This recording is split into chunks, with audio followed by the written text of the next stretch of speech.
the Fandom Bricks podcast.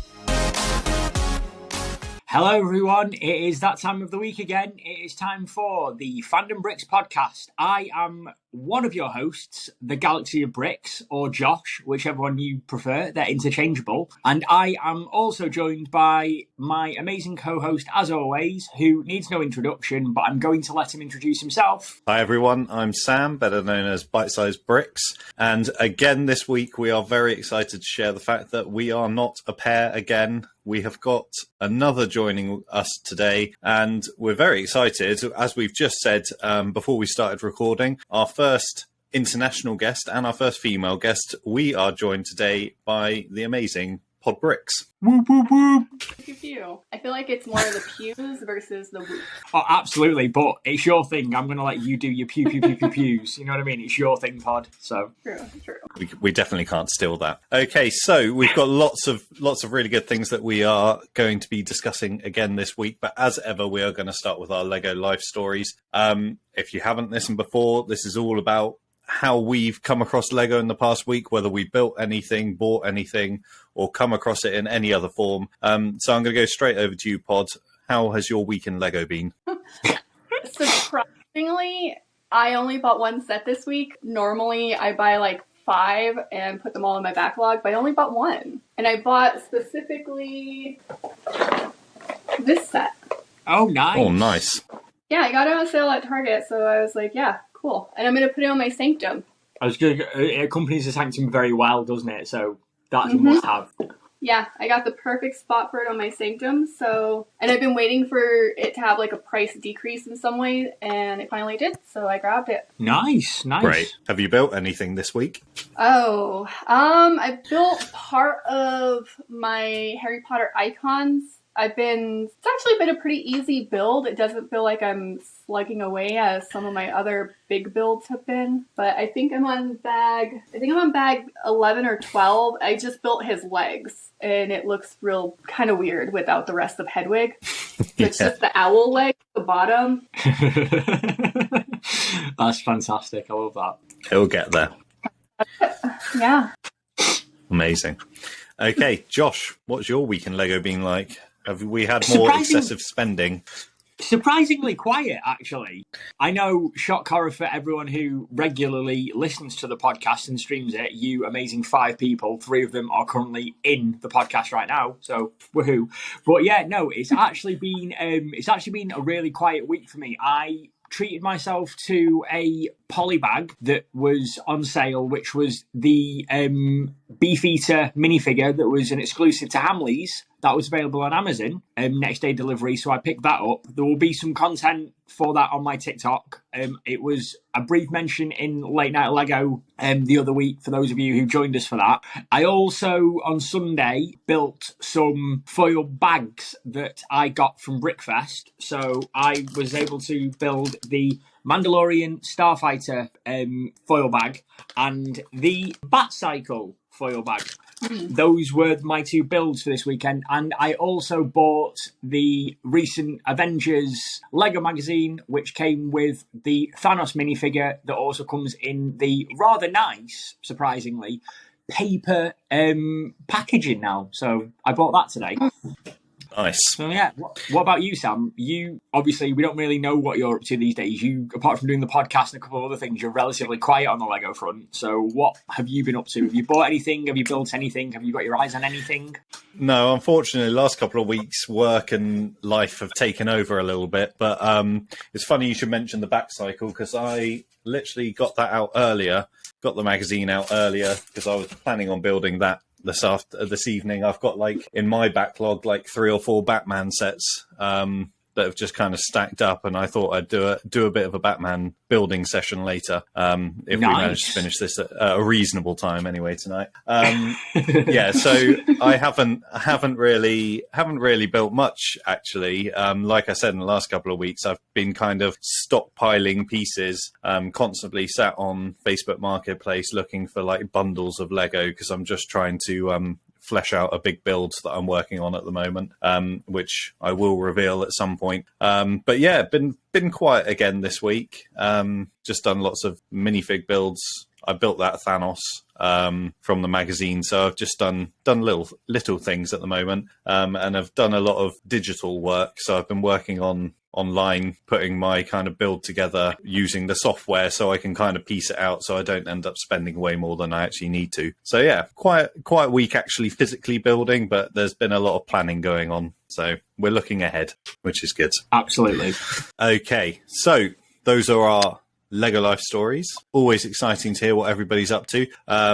Although slightly disappointing, because normally we get to this stage of the week and we're kind of telling Josh off for spending so much money, but he's been relatively good this week, so that's good, Josh. We're proud of you. Yeah, holding out till Black Friday though. I must admit, like when Black Friday comes, I am there. I've got my eye on a couple of things, but I'm going to save that till next week. Yeah. I'm the same. I'm not planning on buying anything, but if there's anything that comes up at a really good price, then I might have to jump at it. Unfortunately, at the moment, because everything has been quiet, I think my backlog is I'm catching up with Pod, possibly on the backlog at the moment. I think I'm well over like 30, close to 40 sets now. So I need to start building. Where are you up to at the moment, Pod? I'm at 59 on my backlog. Wow. Like with this guy now, I am back up to 59. Yeah. Madness. Okay, right. Before we talk too much about that, because I'm sure we will touch on that in a minute. Josh, I'll let you introduce our first main topic. Right, well, this is a slight change to our regularly scheduled broadcasting for the Fandom Bricks podcast. Usually that is Sam who introduces people, does the topics and things like that, but I decided I wanted to help out a little bit. So tonight's Fandom Bricks podcast, I have the reign. And our first topic for Fandom Bricks is our ever so amazing guest, Lady Pod of Bricks. Now, for those of you who are not familiar with Pod, where have you been?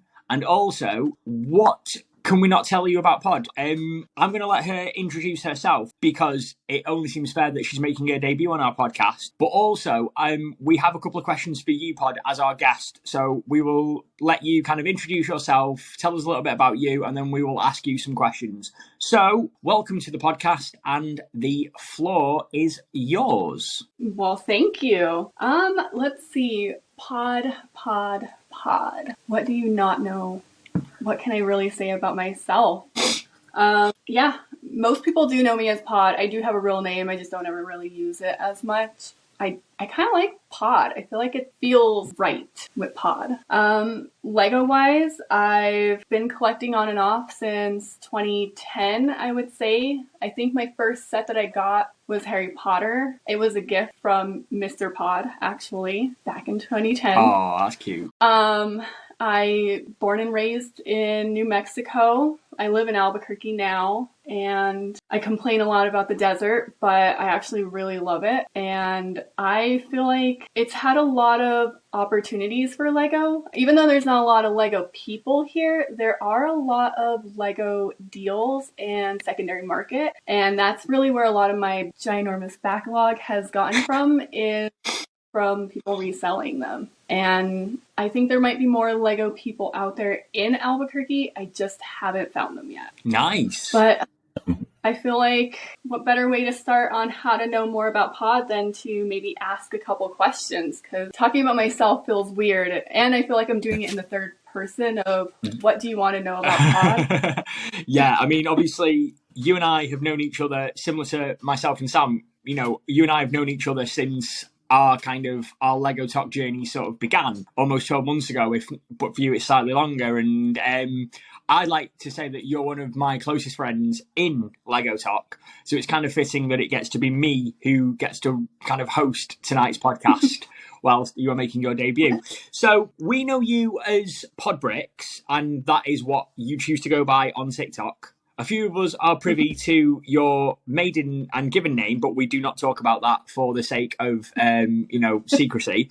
But my question to you is, Podbricks, where does the name come from? And what is the significance of Podbricks? Because it's not the most exciting of names like Bite Size Bricks or Galaxy of Bricks, but it just works. Yeah. So what's the deal? Both super exciting. Yeah. What's the deal? Tell us.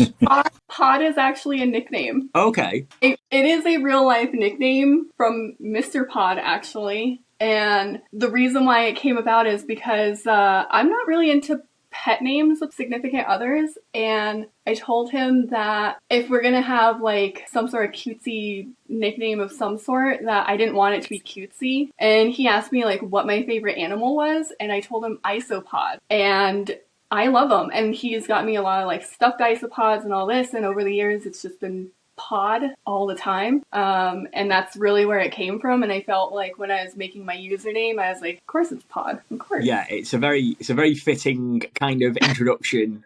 And I mean, to be honest with you, it's been for those of us who don't know you well, it's kind of nice to kind of get a little bit of context to your name, because like we say, it kind of just works, and calling you anything else other than Pod just seems rather strange, in my opinion, but I don't know. It's one of those things. And obviously, we know you as the queen of the Lego backlog as well. Lego backlogs and you go hand in hand. As you said at the start of our podcast, you've got about 59 sets at time of recording that you are currently sitting on, shall we say.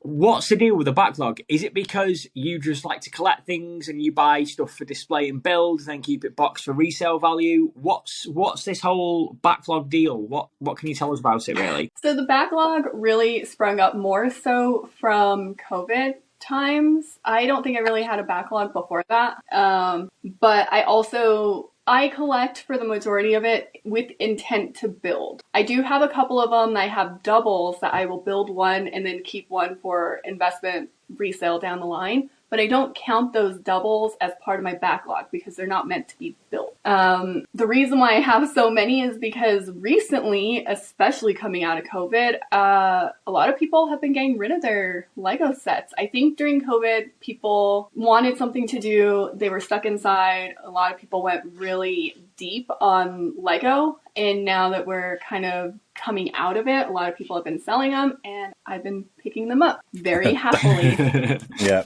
that's exactly what I found as well. That quite often you'll find I use Facebook Marketplace all the time. I always find on eBay people know the prices of things, whereas on Facebook Marketplace quite often they're just like trying to get rid of stuff. And so often you'll see don't have the space for it anymore, and I'm like, yeah, jumping on that. I'll take it off your hands gladly. Yeah, exactly. And that's really where it came from. And then as the stores started getting more deals and sales, and then I started picking up more things from that. But I've noticed like I have been picking up, if I go to get one set, they usually have multiple sets, and then I end up buying more sets because they're like, oh yeah, you want all of them? Great, get this out of my house or get it away. So that's where the backlog came in, of really just finding good deals, whether it's through resale or through retail, and buying like multiples at a time, like 5 to 10 sets sometimes, and then I can't build 5 to 10 sets in a given week. And then the next day you find another 5 or 10 sets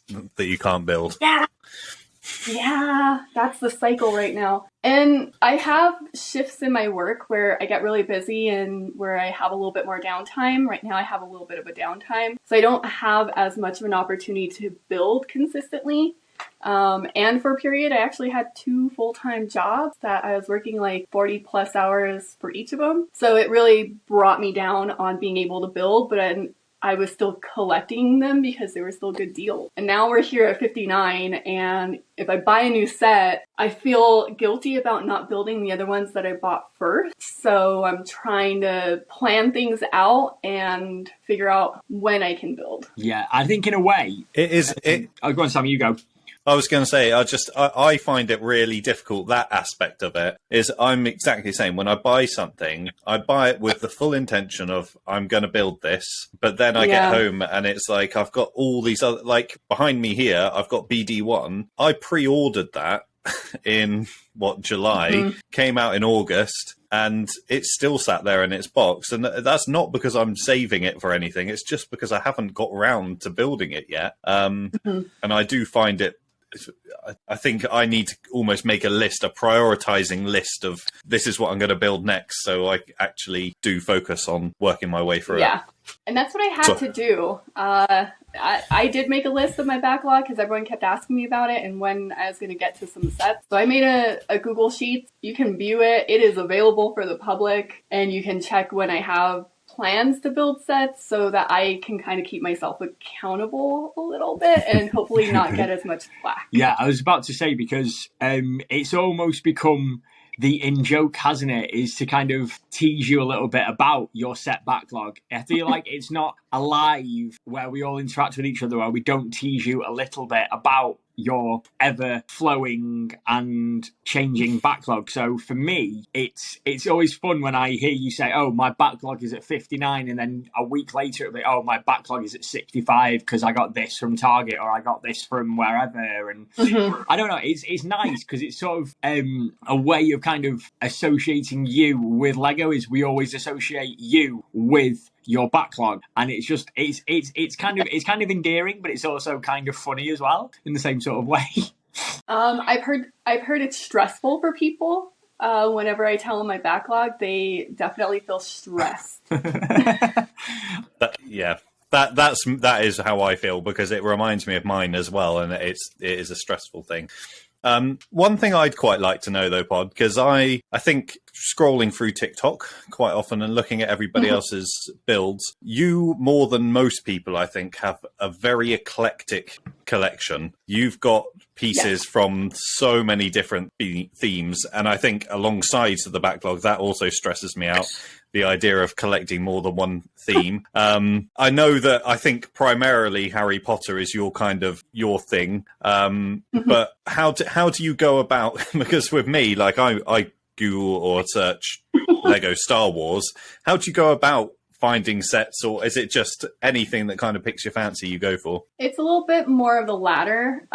If I see it and I like it and I like the design, or if it has something cool and funky about it, I will usually get it. Hence why I have the haunted house, because it has the elevator that goes up, it has a light brick.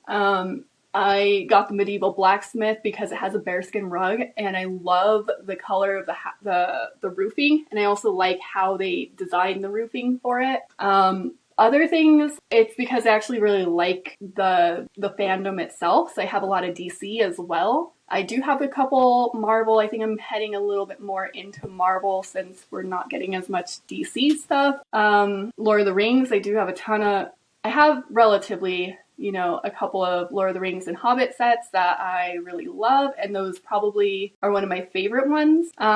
Star Wars, I've just been getting more into the ships more than anything, and the helmet. But I think probably my favorite, I know you say Harry Potter because I have a ton. I think my actual favorite theme is Lego ideas and the icons. I kind of associate those two kind of together, but not really. And I think I have more of an affinity for Lego ideas.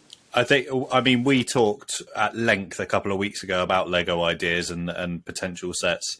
But I think because they're so selective over them, you very rarely get a dud idea set. They're often very, very good builds.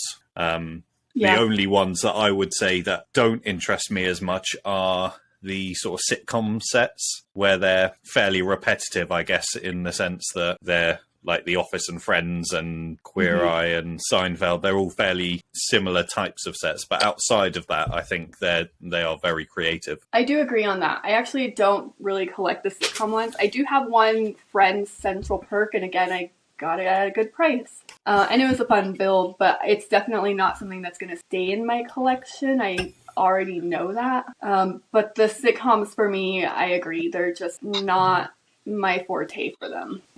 That's fair. I think it's good to have an eclectic mix because obviously, I kind of have branched out a little bit. So similar to Sam, I kind of did Star Wars, and then I've moved on to Marvel, and my Marvel collection is growing a little bit more now, so that I've got most of the Star Wars sets, but Marvel keep introducing really cool things that are just interesting me. So, the Daily Bugle, the Sanctum Sanctorum, the mechs, things like that. And I've also started branching out and, a bit like you, picking things that I liked that were quirky and fun and different. So I picked up my first Lord of the Ring, which was a Urukai polybag. I've picked up some of the the Muppet stuff. I've picked up some of the Brickheads, which wasn't actually my thing, but I'm actually slowly liking the Brickheads slowly but surely. So I think having an eclectic mix is really good, because it breaks up the monotony of having to search through what have you got, what have you not got within the same theme. So I can totally understand that. Yeah, I also will say that for me, I really got sick of Harry Potter because I have 50 Harry Potter minifigs, and I'm over it. I am over getting single set. I don't even like Harry Potter, and I think I've got about 5 or 6 Harry Potter minifigs. Yeah, I feel like it's something that just weasels his way into every collection. Yeah. I think from picking up tubs of Lego and big bundles of Lego, there's always a Harry Potter in there. Yeah, but I'm the same as Josh. I think my kind of return to Lego was definitely through Star Wars, and it wasn't so much that I was coming back for Lego. It was more like I wanted more Star Wars things in my collection, in my Star Wars collection. And I think the longer I've gone on with Lego, it's kind of moved towards where you're at now, where I just kind of scroll through and see something that I like, and I'll pick that up and I'll pick that up. And the only problem is it does start to get out of hand, and then you end up with way too much. But we love it, so why not? Yeah. Exactly. Yeah. Okay. So I think that's a really good way to kind of end it, don't you? I mean, move on to topic number 2, perhaps? Yeah, let's go for it. Right. So topic number 2 for the Fandom Bricks podcast this evening is a topic that has been a discussion in Late Night Lego, which... funny enough, Podbricks was also a guest in that when we had a similar topic to this. And for the podcast tonight, I want to pose mystery mini bags. So we've had, obviously, the recent iteration of mystery minifigures that have just been released. We've had the Muppets. We've had...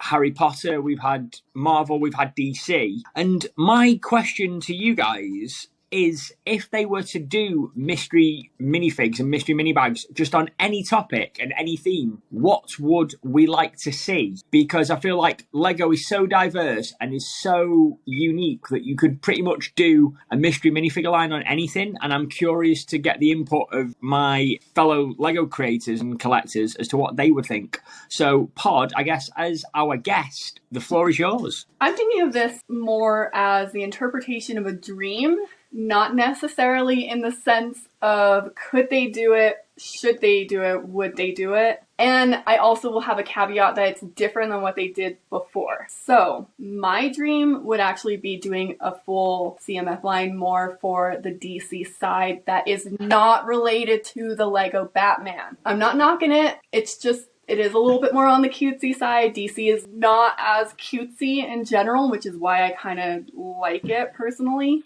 But I know that they would never do it because of the themes that they have, and DC is a little bit more grittier than the Marvel side. Would I really like it? Yes, that probably would be my dream. If I'm thinking of terms of what they could do, and they've kind of pieced together, might have done it periodically, I actually would like to see a circus theme. I want like an actual circus CMF line. It's not related to anything that's licensed, not related to anything that they've quite done before, but I think that they could do it. That would be interesting. That would actually, I think that would sell very well, actually. I think it would too. Yeah. That's an interesting one. And you can imagine some of the possibilities that they could bring up for like a circus-themed CMF line. You get, just jugglers and, acrobats and, obviously animals would be an interesting one, because I don't imagine you'd want to get a CMF line with a lion and a lion tamer, but who knows? And I think that's quite cool. I like that, Pod. That's a nice one. Yeah, and I have a feeling that they'd have the people dressed up as like a lion or an elephant or something, where it's just them in an elephant costume versus the actual animals, because I feel like that's a little bit more their speed. Yeah, that's true, that. Especially with like what they've done with the recent CMF line where they've got like a wolf and they've had, other characters as well. So that makes sense. I like that. I think that's really nice. Yeah, that's really cool.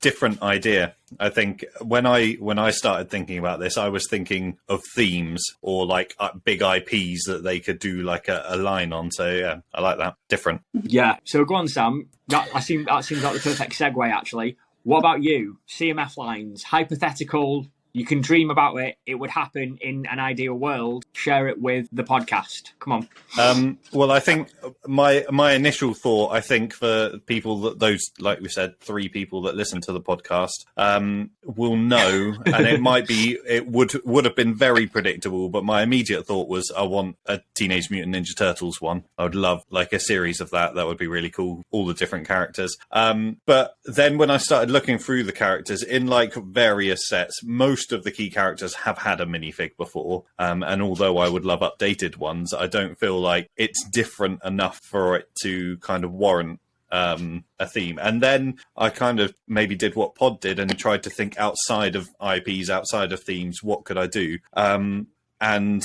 I landed on a sports theme. So what I was thinking of is like top players from a range of different sports. So you could maybe have like a Lionel Messi and a Tom Brady, a Rory McIlroy or a Virat Kohli. So you could have like a top end player from various different sports and have it as like a sports line, and tennis players and whatever else. And I think it would go really well. I think, first of all, I think the designs would be really cool because you could kind of have a lot of these kind of top players, especially individual players in like golf and tennis and things, have their own kind of range of sportswear. So you could kind of integrate that as well. But I think the accessories would be really cool. It would be nice to have like a new tennis racket or a cricket bat and things like that. I think would be really cool to kind of as an add-on to those things. So that it's definitely like a personal choice. I'm outside of Lego and Star Wars. I'm a very big sports fan as well, and kind of watch Sky Sports all day long. So I think it would definitely be one I would collect. But actually, looking at things like sports stadiums that have done very well, I think there's a big market as well for sports fans and Lego fans. So yeah, that's what I would. And go I for. like the idea that I like the idea of Sidney Crosby from the NHL as like a Lego minifig. Nice. Like that would be cool because I mean, just he's multiple time Stanley Cup winner. Why not? Let's go crazy. I think it would also lend itself really well to like multiple series as well, because you can have like various different players, and you could also be like legends and go back and have like classic players from different sports and things. So I think if they did something like that, I think it would have legs to kind of provide multiple different series as well. Yeah, so like you can imagine like a prime example of like a Legends one. You could say you could get like a Michael Jordan, or you could get a Wayne Gretzky, or you could get, for argument's sake, Pele or somebody like that. Iconic sports stars from a wide variety of different sports as one series of a CMF line. That is actually a genius idea. If you don't Who pitch wouldn't that to want a Lego, Muhammad Ali minifig? Yeah. Like, come on. Yeah. People want it. Come on, yeah, that is ace. And yeah, and you can just picture it now. Like you could even pick up maybe like for obviously like for certain markets, things like Formula One as well. Like that would be an interesting one. Like, Sebastian Vettel, Michael Schumacher, Lewis Hamilton obviously I'm not a big Formula One fan, but I know a lot of people who love Formula One. So I think that would be interesting to get like Formula One drivers as like a theme within a CMF line. Yeah. And I think talking about that, my initial thought was straight to football. But then I thought, actually go across a wide range of sports, and you can pick up so many odd little sports as well. You're thinking if you've got 12 minifigures, you don't want any. I think you kind of cater to lots and lots of different markets there, but we'll see. Sorry, Pod, you were going to say something. No, I was just going to say, I think that's kind of what I was thinking about is Formula One, I don't think is as big here in the US. And then I was thinking like our equivalent is NASCAR, and I don't even know who watches NASCAR. Like I don't know anyone who does. But we're really big on other sports like football, baseball, basketball, all of those. So I think that if you have a little bit of something from various diverse markets and sports, I think it kind of draws in a little like something for everyone. Yeah. It's you can make it diverse enough to draw people in, and it has the ability to do multiple series. My only concern with them is it is still technically IP because of the sports teams. Yeah. Yeah, of And course. that And would obviously be- there's the licensing and royalties as Yeah, well. we've Yeah. talked about that before, that actually a lot of the things, especially things like we were talking about Lego ideas and things like the Walkman, and if they managed to do a deal with Sony, then they could do PlayStations. But I think that is probably Lego's biggest hurdle with doing things like this, is trying to get the licensing for various different things. And ultimately, if they did do something like that, you'd end up stuck with maybe players or sports people that you maybe wouldn't want as a minifigure, because that's the deals that Lego could get done. So it's a tricky one to actually get done, I think. But yeah, I'd enjoy it. I'd get it. So Josh, where did you go with this? Well, obviously, I think IPs, like famous IPs, I think that's a topic we can discuss in a moment after we've talked about this, because I feel like you two have come up with really niche but rather creative options for minifigure lines, and I love that. I mean, the sports one especially I love, and I think that's fantastic, and like, you know, I would 100% invest myself in a sports one. And my thought process was movies, but specifically movie decades. So each series is a different decade of different movies. So, for example, iconic movies from, say, like the 1980s, the 1970s, the 90s, the 2000s, things like that, would, to me, that would be really cool. Like, so obviously, you know, for the 80s, you can imagine you would get Ferris Bueller's Day Off. You would get, obviously, I know we've had the Ghostbusters and the Goonies and stuff like that, but those iconic 80s movies that you see all the time, you know, that you just don't seem to get tired of. You can watch them. They're full of nostalgia. They're just fun. Turn them on, stream, watch them. Top Gun would be a really cool kind of mystery minifigure to get, you know, Maverick or Goose as minifigures. You know, I know a lot of people are hit and miss with Top Gun, but it kind of is a really fun thing. And then same for like the 1990s as well. You can imagine, I mean, they would never do it, but can you imagine a movie like, say, Reservoir Dogs, where you get, say, like Mr. Pink as a minifigure, or Pulp Fiction as a minifigure? Maximus You know, Decimus Meridius. Exactly. I want it. You take I want classic it. movie. Yeah, you take classic movies that everybody loves. They don't even have to be Oscar winners, but they just have to be movies that are cult classics and people love them. And each series is a different decade. I think that, whilst obviously, as we agree, it would depend on the age rating of the movies, it would depend on the licensing, and it would depend on the royalties and a combination of other factors. A bit like the two that you have mentioned, guys.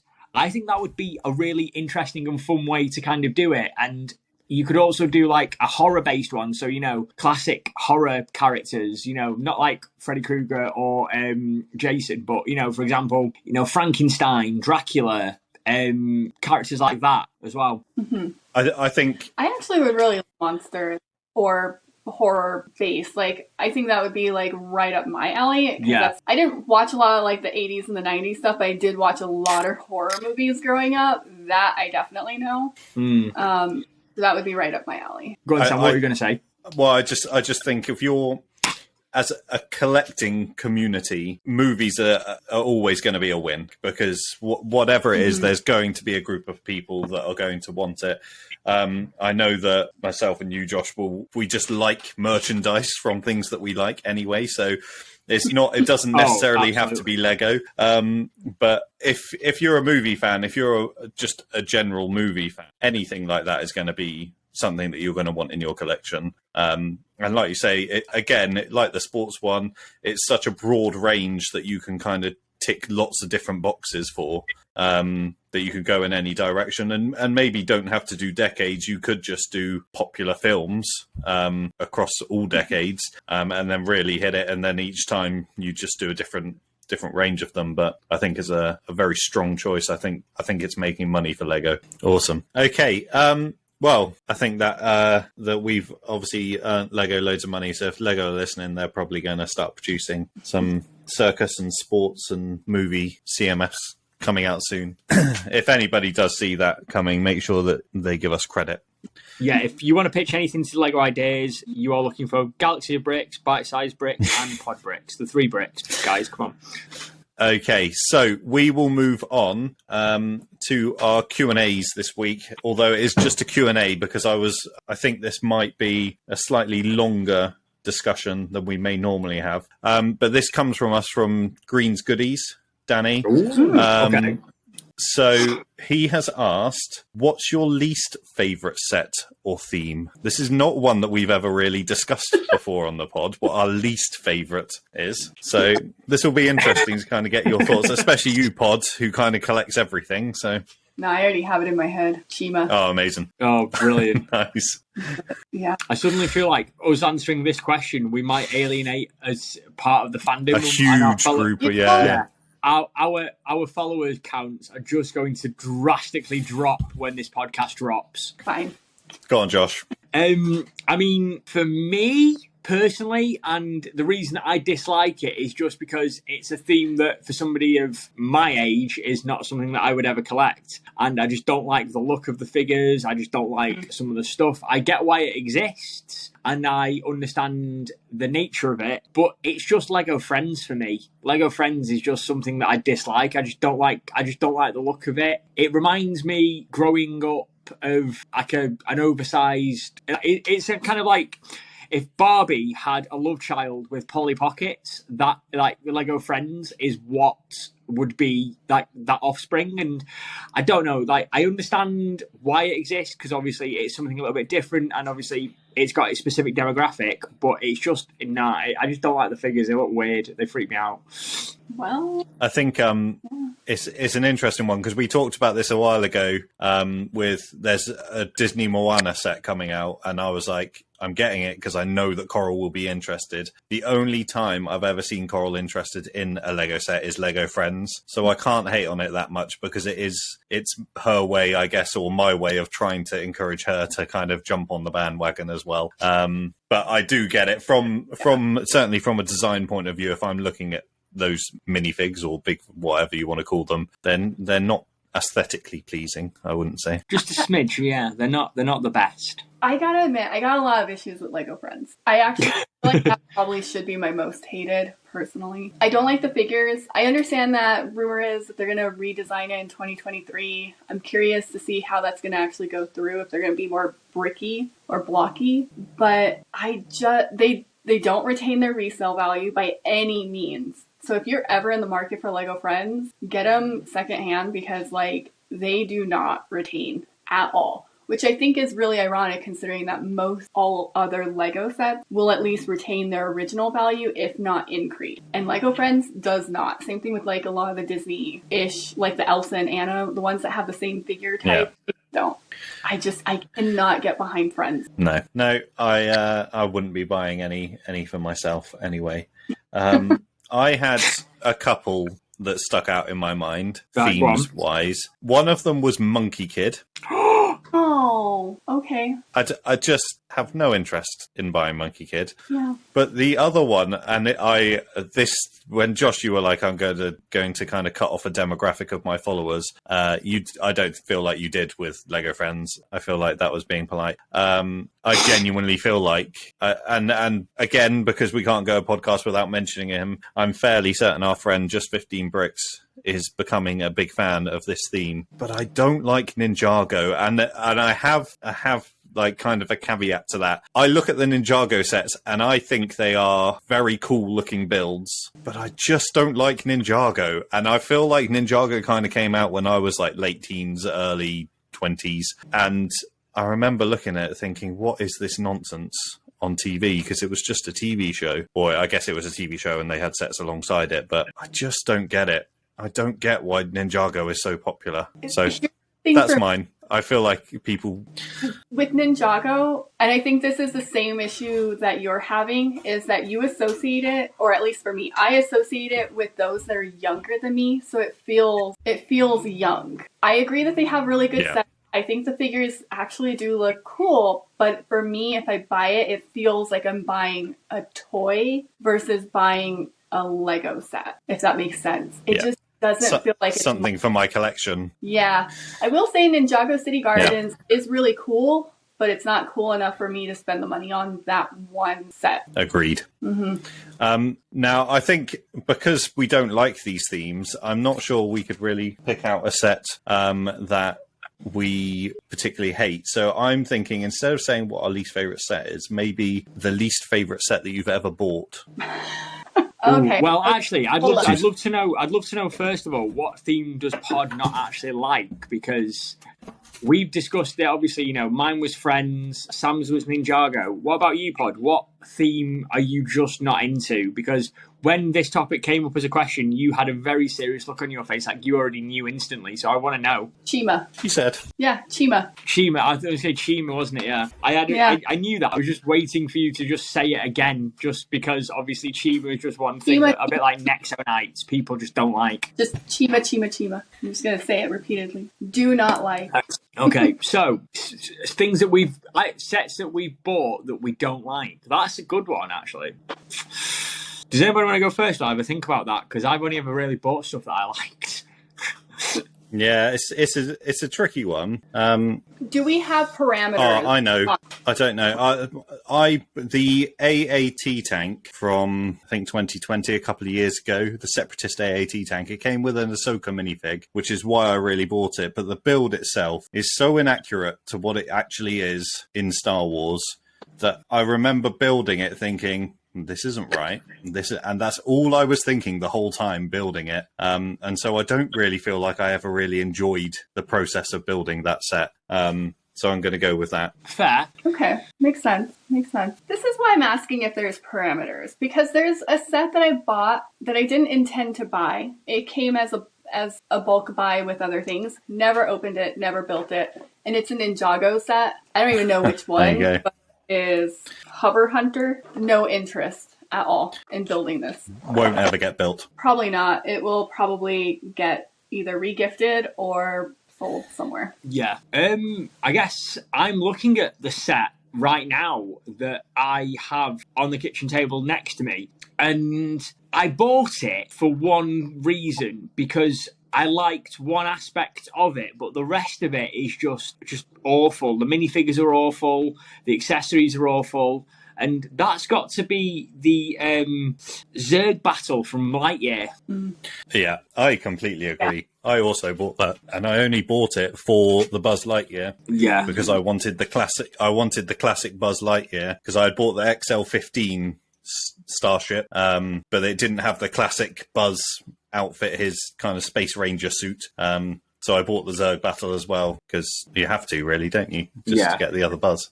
But I agree. I don't even think I built it, actually. No, mine is still, still in the box. The other one, I bought the Thor, Mighty Thor and Gore, the God Butcher set. Oh, okay. I can't remember and it came with something in the background, but I never built the thing. I wasn't interested in building the thing in the background. I just wanted the minifigures out of it. Yeah. So I think there's probably a few sets like that I've bought over the years where I just wanted either the build or the minifigures out of it, and maybe not the whole thing.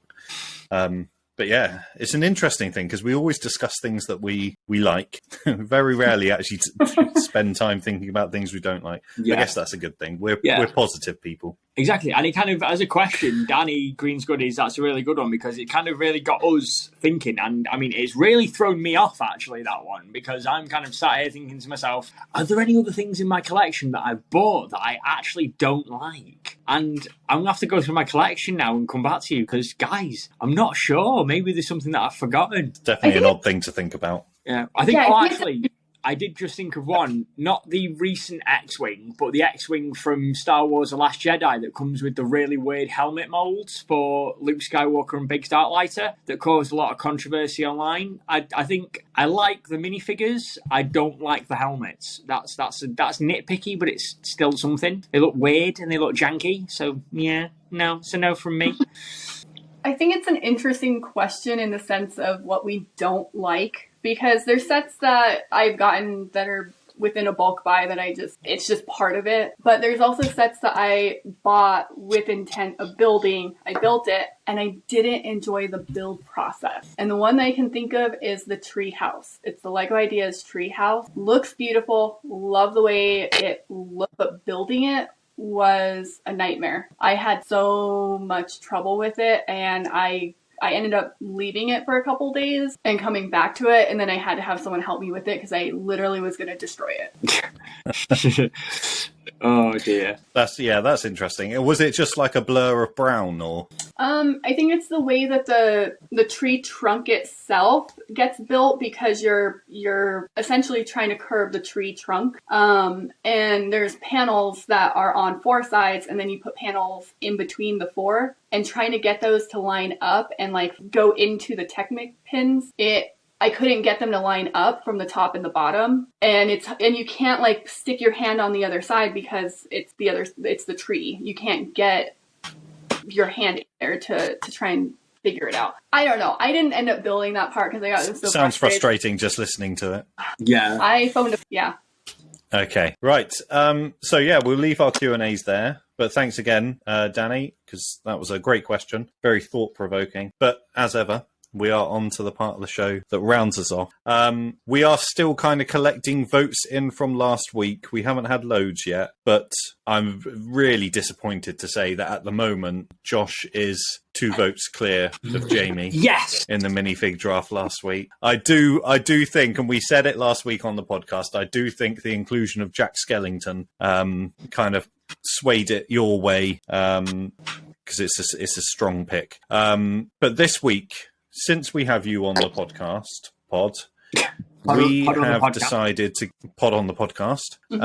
We have decided to go for a all-female minifig draft this week. So we've chosen our 5 favourite female minifigs, and we're going to take turns. And this week, all 3 of us are going for it. So I'm a little bit worried that I maybe don't have enough reserves on my list. And it's the first time I think I've done a draft where I'm desperate to get my first 2 picks in there, and I'm going to be devastated if I don't get my first 2 picks. A little bit worried that I won't. So, Josh, since you came up, or since you decided on this theme this week, do you want to decide on the order? Well, I think since, Pod is our guest, I think we should give Pod the option to go first if she chooses to. If not, then she can pick out of the 2 of us who she wants to go first. So, Pod, would you like to go first, or would you like myself or Sam to go first? That's a little bit of a hard thing, because I feel like my first pick might be a little controversial, but I also feel like it's one that probably everyone's going to want. I'd go for it. You go for it. Yeah, you go, Pod, you go. I am going to go with it. This is a cutthroat business. I will do a little bit of an intro on here. I'm going to dedicate this to someone on my pick. I am dedicating it to all-time Yashin. Because... I know who you're going for. I know! Top of my list, but okay, you carry on. Yeah, so Queen Amidala, for sure. Of course. But it's the one from the Gungan sub, isn't it? Cool. Yes, it is. I knew as soon as you said it. It's an incredible minifig. Yeah. It is. She looks so cool. And I also will say that my picks are based off of details and things that I think are quirky or that I think are cool. May not be everyone's pick, but it's stuff that I like. No, that's fair. I'll give you that. Yeah. That's one thing that we've always kind of held up in these drafts, that it's all personal choice, personal opinion, and what you think is cool in a minifig. Josh, did you have it on your list? I did, but she was on my reserve list. So shit. She was top of mine. Disappointing. Okay, who's going next, Josh? I'll go next if that's okay with you. And sure. I am going to pick a minifigure that has featured in a Lego draft before, but has featured in one of our earlier Lego drafts. And I am going to pick from set 21314, I'm going to pick Cora from Tron. Oh, nice. Okay. This was a bit of a winner of a pick last time you went for her as well, so good choice. I'm playing to win, guys. You know what I'm saying? Yeah, I had her in my reserves. She was in my top 5, though. Okay, so my first one was the other one that I was desperate to get in there. This is as much of the minifigure that I like. The character was the very first character that came into my head when I was thinking female minifigs. There have been many, many different variations of her. It is, of course, Princess Leia, but I went for Endor Leia from the Ewok village in her kind of long plaits. I just think it's a really cool minifig. I don't feel like I've seen the hairpiece before, and I love that scene in Star Wars in general. So had to get Leia in there, and ended up going for that version. Yeah, that's a good my first version, pick. that one. And I think it's also from your favourite year for Lego as well, so that's kind of fitting as well. It was, absolutely. Yep. Right, Back to you then, Pod. Yeah, Pod, the floor is yours. I think this also might be a little maybe on someone else's radar. But Gamora, specifically red suit Gamora Ooh. from set 76021. Nice. Which Very nice. 2014. I can't remember what set that was. Yes. But I wrote it down and that's all I remembered. And I know she has a red suit. Yeah, Oh, the Milan Spaceship Rescue. Yeah. Yeah, that's a good one. I've just found it now. That is a very nice minifig.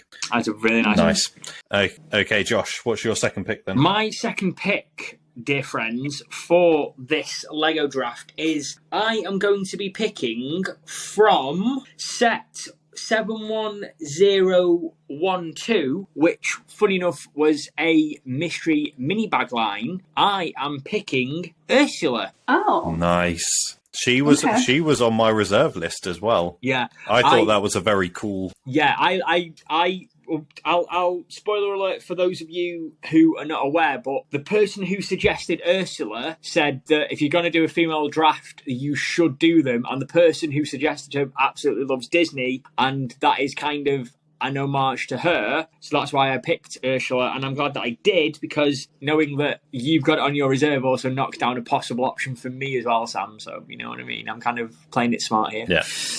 Nice. Very good choice. Thank you. Okay, right. I need to get my list up again.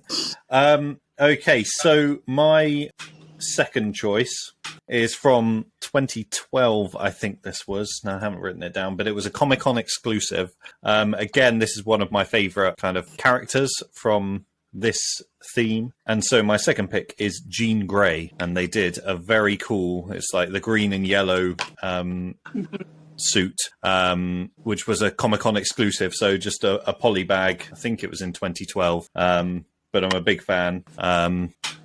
Yeah, so that was my second pick. I like it. So, Pod, you get pick number 3. I kind of debated between 2, but I think I'm gonna go with 1. Okay. I'm gonna choose one that I'm gonna pull out of order. But Catwoman, it's from a set 76122. It's the Clayface. I think it's like Batcave Clayface Invasion or something like that. She has red goggles. She actually has red. I know which one you mean. That's a nice minifigure. Mm-hmm. Yeah, that is very cool. Nice. I've never seen that before either. It's a nice variant, that one. So that's a good choice. And I respect that as a vote, to be honest with you. Strong. Okay, Josh, on to number 3. Well, we're kind of getting down to the nitty-gritty, and I'm kind of thinking, do I pick a character to round off my... Do I play it safe, and do I kind of, keep it middling, or do I go off the wall and pick something completely different? So... that's the only problem with having so many options. So for the bald ones, I had 16 minifigures as my pool to pick from. With this one, I've got about 9 or 10. And I just don't know. I'm trying to guess which one I don't think you two will pick. And I'm going to pick from set number 75980, which is ironically, one of the Harry Potter sets. It is Bellatrix Lestrange. Nice. Yeah. One I considered. I also considered, but definitely chose someone else from the Harry Potter line on my reserve. Yeah, I was trying to weigh up between either that version of Bellatrix, the one, I think it's the attack on the Hollow, or picking her Azkaban Prisoners version. But there's just something about the design of her all-black outfit. It's iconic for Bellatrix, which I felt just makes her cool. And, I mean, it's Helena Bonham Carter. She's an amazing actress, and Bellatrix is one of my favourite characters from Harry Potter. So it just seemed fitting, really, to pick her. Awesome. It's a solid pick. Okay, so we're on pick 3, aren't we? Yeah. Right. Okay, so my third pick, I don't know which one I'm going to go for. I need to try and play smart. Okay, so this was from the Disney CMF line. Ooh. I think it was the Series 2, and it's a bit of a different pick, but I love this character. And it's Edna Mode from The Incredibles. Oh, yeah. Nice. It's a really cool minifig. It's got like the hair, but like with the glasses on top as well. Like they're kind of bulging out. But yeah, no, I didn't get many of those Disney CMFs, but that was one I got, and I love that minifig. So yeah, third pick there. Nice. I like that, mate. And I think it's one that a lot of, I mean, I admittedly, I didn't have her on my list, but I'm absolutely kicking myself because it's a great minifig. Okay, on to number 4 then, Pod. I'm gonna actually go King Valkyrie. Oh, okay. Nice. Nice. Because I like her. I like her armor that she has, like her torso. I like her pants. I like her hair. I like that she has a sword. I feel like she has a cape. I feel like it's always better if you have a cape. Edna Mode would disagree.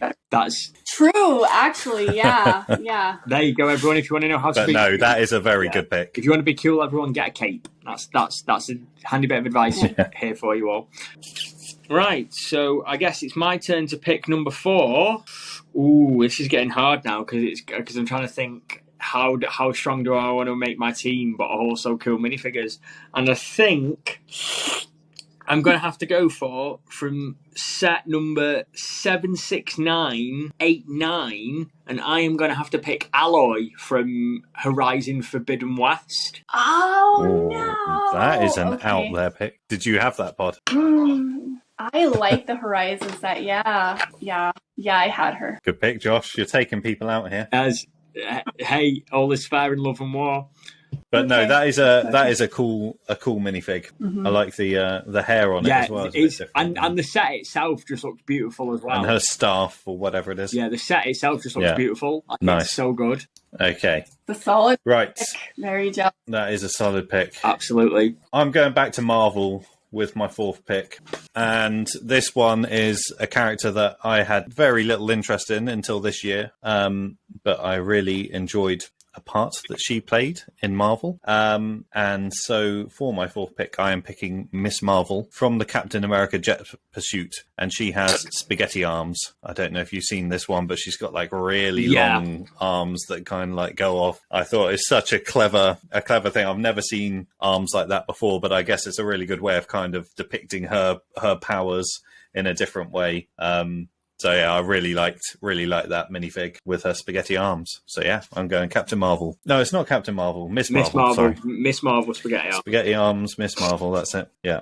There's going to be a lot of people that will vote because of that. But let's talk about it because it was number 1 of mine. The costume design in general is incredible. Just from that film is out of this world. It's unbelievable. But the translation into a minifig is so often not right. And to get it that good is it's a thing of beauty. Yeah. I'm not surprised you had it number 1 in your pick, and I wouldn't be surprised if people vote for that one. But like you said, Josh, I think we have also picked some strong ones. I've kind of gone for some out there ones. I've got spaghetti arms in my draft, so if there's any Italian food connoisseurs in our listener base, then maybe I'll be on to a winner. I mean, if anybody out there has played Horizon Zero Dawn, then definitely I may have won with Alloy, which I think is a very cool and niche off-the-wall pick for me. Okay, so that is our minifig draft. Everybody can vote for whoever they want. You don't have to vote for people just because they dedicated a minifig to you. Maybe that's what we need to do next week, Josh, is each one will dedicate each minifig to a different person. You're guaranteed also, 5 votes then, aren't you? You don't actually have to vote for somebody just because they picked a really cool minifigure from a set that they also dedicated a minifigure to. It just so happens that the figure that she picked is from that person's favourite set as well. So it all go basically. I'm just gonna call this out. If Pod has won, then it's all down to the all-time Yashin. Is all I'm gonna say. If Pod has won this, the all-time Yashin is the reason. Is all I'm saying. Okay, right. Well, I think that is it for the podcast this week. I actually spent an hour or so this afternoon sorting out YouTube videos. And so you can obviously find us at the Fandom Bricks podcast on Spotify, Amazon Music, Google Podcasts, Apple Music, wherever you normally get your podcasts, but primarily YouTube. And on the YouTube channel today, what I've started to do is break down previous episodes. So each of our sections now has its own video. So if you don't have an hour and a half to sit down and watch the full episode, you may have 10-15 minutes to watch a particular section, or just the minifig draft if you want to watch that, or just the Lego life stories if you want to hear what we've been up to this week. So if you get a chance, head over there and have a look at what we've been up to, because we've got a lot more content on there and a lot more content coming. So yeah, be great to see you all there. Okay, well, thank you very much, Pod, for coming on. I'm sure we will have you on again soon, but it was lovely to have you. Oh, don't rub it in. Yeah. Okay. Well, thank you very much for listening, those that are, and we will see you next week. Take care, everyone. The Fandom Bricks Podcast.